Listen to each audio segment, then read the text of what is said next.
अनिल पटेल साहेब माजी मंत्री या ठिकाणी बसलेले, काजी कलीमुल्ला देशमुख कुटण, श्री लक्ष्मण रावटे तालुका अध्यक्ष, सूरज लोळगे, विनोद तांबे, माझे मित्र भाऊसाहेबराव काळे आणि स्टेजवरील इतर मंडळी, तसेच संतोष देशमुख यांचे जे कुटुंबीय इथं आलेले आहेत ते सर्व कुटुंबीय। आणि आवाज हळूहळू वाढतो। मी काय दीपक केदार नाही रे बाबा, आमचं दीपक भाऊंचा डायरेक्ट टॉप गिअर पडतो, आमचा फर्स्ट सेकंड थर्ड टॉप पडतो। त्याच्यामुळं दीपक भाईंच्या बरोबर माझी बरोबर हे करू नका। ओरिजिनल पॅन्थर आहे ते त्याच्या ब्लडमध्ये, त्याच्यामुळं त्यांचं बोलणं हे खूप सुंदर त्या ठिकाणी असते।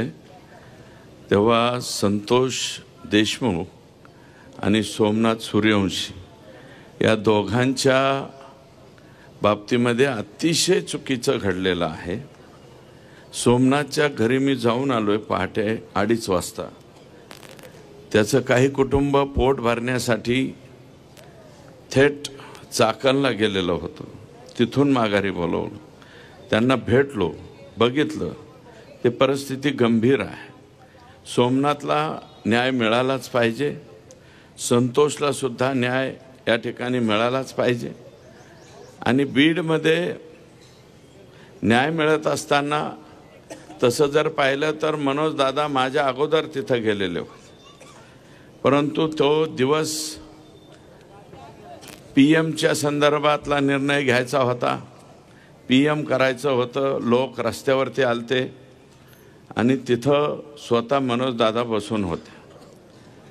मग शेवटी दादांनी सांगितलं घ्या करून आपलं, फार काय लांबत बसू नका।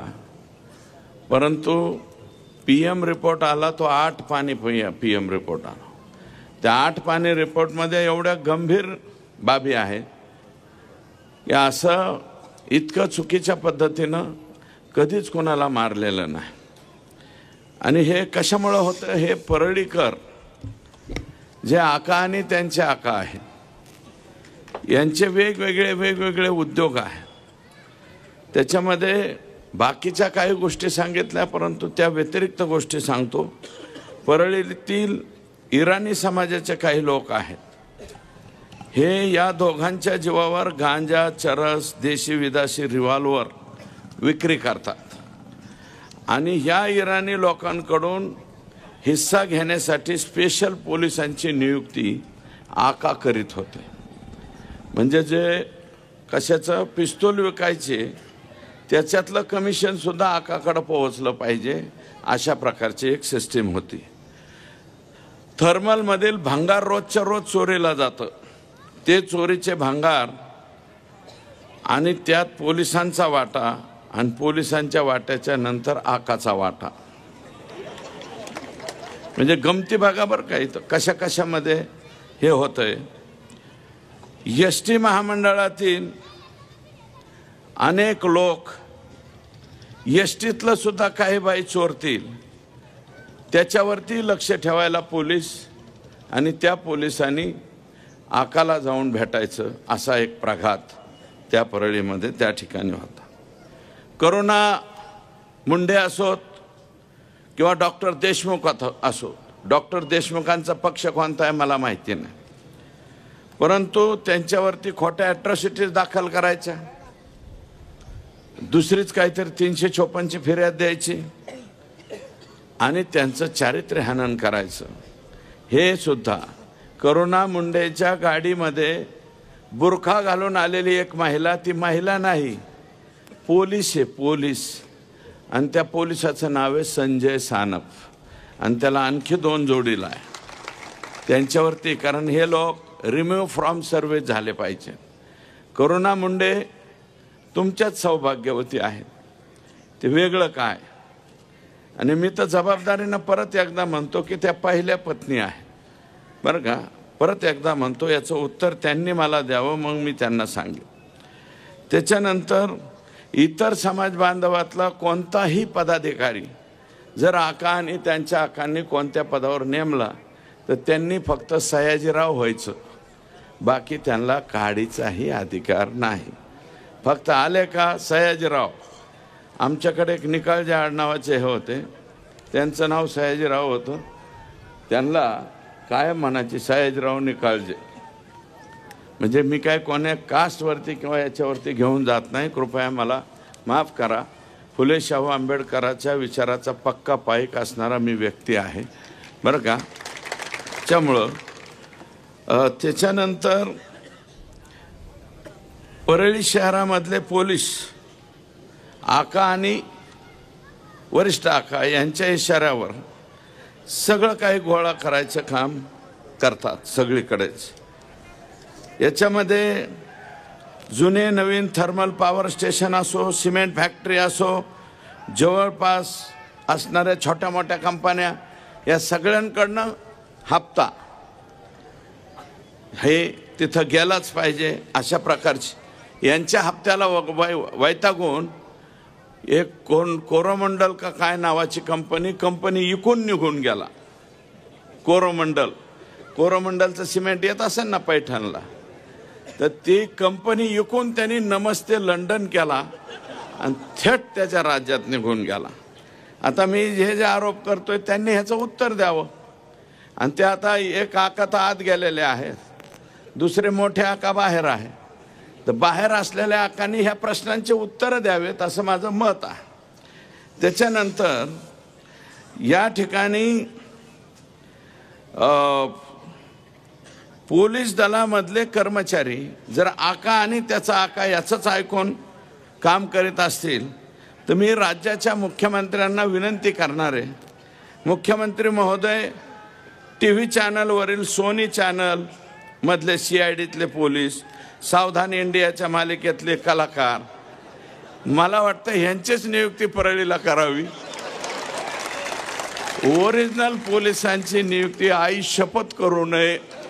संत एकनाथाच्या ह्या नगरीमध्ये मी बोलतोय, ज्ञानेश्वराचा जिथे जन्म झाला त्या भूमीमध्ये मी बोलतोय. ज्या माणसानं आम्हाला शांती शिकवली त्या ज्ञानेश्वराच्या भूमीमध्ये बोलतोय, संत एकनाथाच्या भूमीमध्ये. 100% मी लेखी पत्र देणारे मुख्यमंत्र्यांना सोनी चॅनलवरची CID आणि सावधान इंडियाच्या मालिकेतले कलाकार. म्हणजे बाकी कशाला बघ, हे सदरक्षण आहे, खलनिग्रहण आहे. सत्यमेव जयतेच्या ऐवजी असत्यमेव जयते असं नाव तिथं टाकलं पाहिजे परळीला, अशी एकंदरीत परिस्थिती आहे. बरं, हे जे छोटे आका आहेत यांना 2/2/2022ला EDची नोटीस आलेली आहे. EDच्या नोटिशीची तारीखसुद्धा मी काढून आणली. एन्फोर्समेंट डायरेक्टरी दिल्लीची नोटीस आली. ती का नोटीस आली? आणि आकानी माल बी काय कमी नाही जमावला राव. शिमरी पारगाव तालुका माजलगाव सुदाम बापूराव नरवडे या व्यक्तीच्या नावावर 50 एकर जमीन. बरं का, हे दत्ता इकडे ये रे बाबा, हे गबाळ सांभाळायला जाऊ नाही कुठं. मौजे शेंद्री तालुका बार्शी ज्योती मंगल जाधव यांच्या नावावर जवळपास 50 एकर जमीन आहे तिथं शेंद्री बार्शी तालुक्यामध्ये. शिमरी पारगाव मनीषा सुदाम नरोडे परत 10-12 एकर जमीन आहे. शिमरी पारगाव तालुका माजलगाव योगेश सुदाम काकडे हे यांचे वॉचमन का काहीतरी आहे, यांच्या नावावर 15 ते 20 एकर जमीन आहे.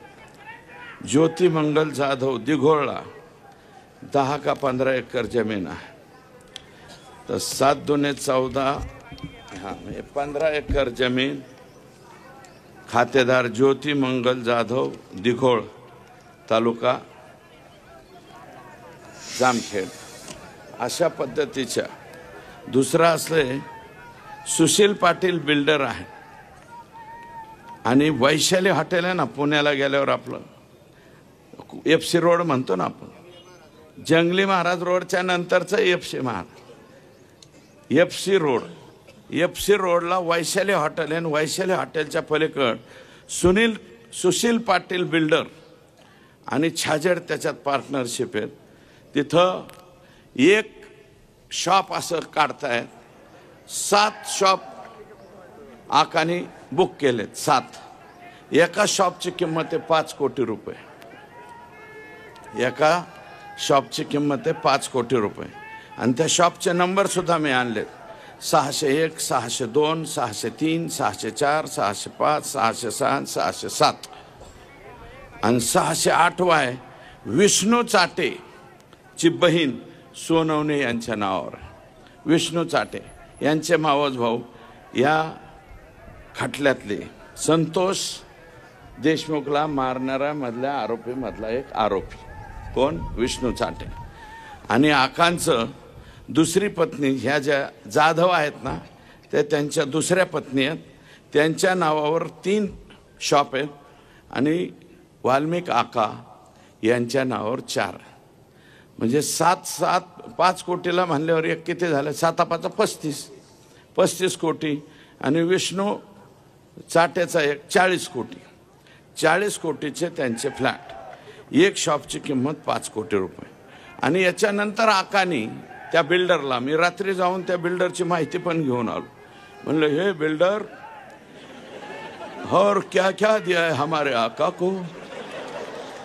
ते म्हणले, जरा ठहरो बताते. म्हणलं, हमको चाय तो पिलाओ. वो बोले, पिलाते. म्हणलं, हम शाम को चायच पीते तो चायच पिलाओ, दुसरा काय मत पिलाओ. त्याला विचारलं तेव्हा तो म्हणला, टोटल टेरेस मागितलं होतं आकानी, वरचं संध्याकाळी चालणारं हॉटेल टेरेस, 35 कोटी रुपये. तरी आमचा आका म्हणला होता 35 देतो, देऊन टाक. पण तो छाजेड आणि पाटील म्हणले, आम्हाला नाही द्यायचं. म्हणून वाचलं, आकाच्या तावडीतून वाचलं. ॲमिनोरा पार्क, अँड्रोना टावर, मगरपट्टा, हडपसर इथं एक फ्लॅटची किंमत आहे 15 करोड रुपये, 15 कोटी. आणि 15 कोटी रुपयाची त्यांनी टोटल फ्लॉवरच घेतला. म्हणजे फ्लॉवर एकच फ्लोअर घेतला अख्खा. आणि तो फ्लोअर कोणाच्या नावावर आहे? वाल्मिक अण्णाच्या ड्रायव्हरच्या नावावर आहे. ड्रायव्हर. आणि ड्रायव्हरकडून भाड्याने राहायचे ॲग्रीमेंट सुद्धा करून घेतले. आणि त्याची किंमत होती 75 कोटी रुपये. म्हणजे ह्या 2 चौकशातच वाल्मिक अण्णा 100 कोटीच्या पुढं गेले. म्हणजे ईडीच्या दरबारात गेले.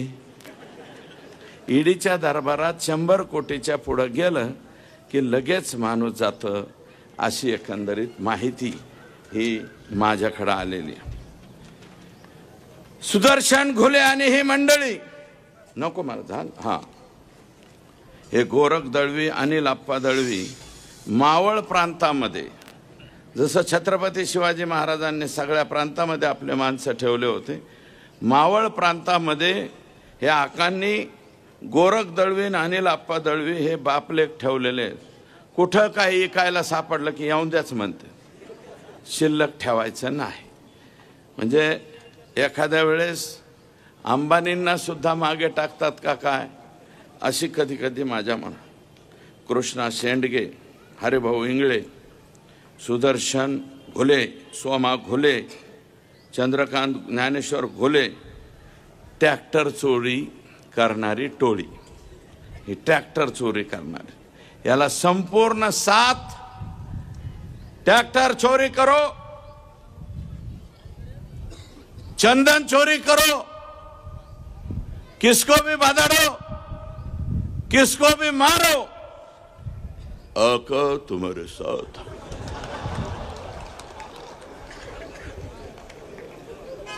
आका तुम्हारे साथ है मानल्यावर कशाला घाबरतील हे.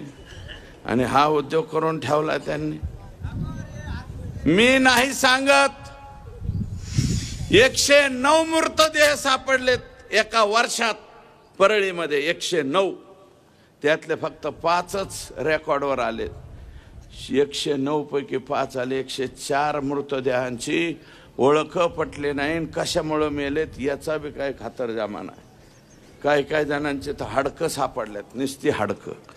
109 मृतदेह जर एका वर्षामध्ये परळीत सापडत असतील, पैठणमध्ये असं आहे का? माझ्या आष्टे तालुक्यात नाही. पाथर्डीत येता येता मी चौकशी केली, 109 असतात का? 5-4 जरी झालं तर आम्हाला भीती वाटते. 109 लापता मुर्दे इथं सापडले. अशी एकंदरीत परिस्थिती आहे. मग का हिम्मत होणार नाही संतोष देशमुखच्या अंगावर जायची? गेले कुणासाठी गेले? हे खंडणी वसूल करायला गेले. त्याच्यामुळे आका हा 100% 302चा आरोपी आहे. आणि ह्या मधल्या कालावधीत आका आणि आक्याचा जर फोन झाला असेल तर आकाचा आका सुद्धा ओबी लाइन में खड़ा रह सकता है. 100% लाईन मध्ये आला पाहिजे. 109 मृतदेह हे मी नाही सांगत, टीव्ही वाले सांगायला लागले. सगळ्या टीव्ही वाल्यांनी बिचाऱ्यांनी फिरवलंय ते. जरीन खान पट्टेवाला हे तुमचे संभाजीनगर मधला मुस्लिम बांधव. जरीन खान पट्टेवाला गाव बिव शोधा तुम्ही. त्याला परळीच्या पोलीस स्टेशनला नेलं, मारलं, त्याच्यातच मेलं. मरने के बाद म्हणले क्या करने का? तुमच्या संभाजीनगर मधल्या त्याच्या कुटुंबाच्या घरी गेले, 40 लाख रुपये दिले, मिटून घ्या म्हणले. 40 लाखात माणूस विकता का हो? संभाजीनगर वाले, औरंगाबाद वाले 40 लाखात माणूस विकता? एक काम करा, ज्याला कोणाला मरायचं आहे 40-50 लाखात, परळीच्या पोलीस स्टेशनला जा, बदाडून घ्या, आपलंच मागचं पुढचं सगळं हाणून घ्या आणि तुम्हाला 40 लाख कुटुंबियाला पोहोचतील. जर असा कोणता विचार करणारा पट्ट्या असेल तर दादांचं बोलणं झाल्याच्या नंतर मला येऊन भेटा, मी त्याची सोय करून देतो. जरीन खान पट्टेवाला या व्यक्तीची पोलीस स्टेशन मध्ये गेल्यानंतर, पोलीस स्टेशन मध्ये मारल्याच्या नंतर हत्या झाली. 40 लाखात प्रकरण मिटवलंय. एकदा हा आका 302 मध्ये जाऊ द्या, आकाचं काहीतरी होऊ द्या, मग बघा लोक कसे पुढे येते. दाना दाना दाना दाना दाना. अरे संतोष देशमुखने तुमचं काहीच बिघडलं नव्हतं रे. फक्त एक दलिताचं पोरग त्याच्या तोंडात मारली म्हणून, माझ्या गावातल्या दलिताच्या लेकराच्या तोंडात का मारली म्हणून आडवं होऊन त्यांनी एक तोंडात मारले होते रे. तुम्ही दुसऱ्या दिवशी केजाला बोलून त्याच्या 100 तोंडात हाणायला पाहिजे होता. 100 तोंडाच्या हाणून सोडून द्यायला पाहिजे होता. आमचा सरपंच गप्प बसला असता. पण तुम्ही ज्या पद्धतीने मारलाय, ज्या निर्घुणतेने मारलाय, याच्यात तुम्हाला माफी नाही. करता आली तर सगळ्यांना माझी विनंती, ह्या कुटुंबाला तुम्हाला काय जे पैठणचे जे कोणी प्रमुख मंडळी असेल त्यांच्या वतीनं काय करता येईल ती मदत करा. सोमनाथला सुद्धा करा. सोमनाथ सुद्धा 3ऱ्या वर्षामध्ये शिकणारं लेकरू होतं, त्यालाही मदत करा. अरे शेवटी आपण एक, कुणी उठतं म्हणतं हे समाजाचा मोर्चा, ते समाज. अरे समाजाचे वगैरे मोर्चे नाही, हे सगळ्या समाजाचे मोर्चे आहेत. इथं सगळे समाजाचे माणसं बसलेले. म्हणून मला मुद्दे भटकायसाठी, मनोज दादा या मुद्द्यावरून मुद्दे भटकावण्यासाठी कधी कलाकार आणले जातात. मध्येच मी नाही बोलणार, परंतु दीपक भाऊ केदार बोललेत. असे काही लोक ज्यांच्या प्रिपेअर कार्ड मधलं चार्जिंग संपलं की लगेच चार्जिंग केलं की कोणीकडे बोलायला सुरू करते. असे प्रिपेअर कार्ड रिचार्ज पुढारी या महाराष्ट्रामध्ये व्हायला. ते काहीही बोलते. आमच्याकडे फार माहिती. डेला रिसॉर्ट लोणावळा इथं 8-8 दिवस कोण कोणाबरोबर मुक्कामाला होतं ह्याची सुद्धा माहिती माझ्याकडे सुरेश. मी काय सांगायला लागले हा? आणि म्हणून मला अधिकचं काही बोलायचं नाही. अरे ज्या गुन्ह्यामध्ये अनिल पाटील, अनिल भोसले पुण्याचा जेलमध्ये, तो गुन्हा आमच्या परळीच्या लोकप्रतिनिधींनी 3दा केलाय. तरी सुद्धा तो मात्र जेलमध्ये 5 वर्ष आणि आमचा लोकप्रतिनिधी मोकळा सुटतो. मला त्याच्यावरती बोलायचं नाही. परंतु हे आका, इतने करोड लेके तू जाएगा कहा. मी मुकेश से गाणं ऐकलं होतं, जीना यहाँ मरना यहाँ, इसके सिवा जाना कहा. कल खेल में हम हो न हो, गर्दिश में तारे रहेंगे सदा. हा, असं काहीतरी गाणं. ते लड़कपन खेल में खोया, जवानी नींद भर सोया. इतका माल कमवून काय करायचे. खुदा के पास तो ऐसा जाने का है 3.5 फूट में. 3.5 फुटाच्या पेक्षा लय पैशावाला आहे म्हणून 50 फुटाचा मड रचलेलं बघितलंय का कोणी? नाही ना. अरे 5,000 कोटीची प्रॉपर्टी असणाऱ्याला सुद्धा 3.5 फुटातच जावं लागतंय. आणि आमचं गरीब रोज हातावर पोट आहे, त्याला सुद्धा 3.5 फुटातच घाल. आका, तुला एवढं कमवायची गरज काय होती रे? आणि एवढं करून आमचं लेकरू मारलं का तू? कशासाठी मारलं? ज्या पद्धतीने मारले, व्हिडिओ शूटिंग काढली, पाणी मागितलं तर दुसरंच काहीतरी तोंडात टाकले. हे इतकं बेकार पद्धतीने तुम्ही मारले. तितक्याच बेकार पद्धतीने जल्लाद ज्यावेळेस तुम्हाला फाशी देईल त्यावेळेसचा तुमचा चेहरा आम्हाला बघायचा आहे. हे नम्रपणे या ठिकाणी सांगतो. आम्हाला चेहरा बघायचा आहे तुमचा फाशी गेलेल्याचा. आणि प्रतिमोर्चा काढणाऱ्यांनो, कशाचा मोर्चा काढताय याचा तरी भान ठेवा रे. कशासाठी मोर्चा काढताय, कोणासाठी मोर्चा काढताय, कोणासाठी निवेदन देताय याचं भान ठेवा. कदाचित उद्या तुमच्यावर ही पाळी आल्यावर दुसरं काय म्हणन त्याचं काय. आणि अरे बाजू घ्यायची, मोर्चा काढा, तुमच्या नेत्याबद्दल बोला. पण संतोष देशमुखच्या पत्नीच्या डोळ्यातले अश्रू तुम्हाला का दिसत नाहीत? संतोषच्या मुलीच्या डोळ्यातले अश्रू तुम्हाला का दिसत नाहीत? त्याच्या भावाच्या डोळ्यातले अश्रू तुम्हाला का दिसत नाहीत? त्याच्या मुलाच्या डोळ्यातले पाणी का दिसत नाही? त्याच्या भाऊजाईच्या डोळ्यातलं पाणी का दिसत नाही? म्हणून माझी विनंती की जनतेमध्ये आज जो हा राग आहे, रोष आहे, हा राग आणि रोष जोपर्यंत द्रौपदी मुर्मू मॅडम यांची दयेची याचिका फेटाळून लावत नाहीत तोपर्यंत हा जोश आणि जोर तुमच्या माझ्या सर्वात राहावा, टिकावा, अशा प्रकारची विनम्र विनंती या ठिकाणी करतो आणि आपली सर्वांची रजा घेतो. जय हिंद, जय महाराष्ट्र.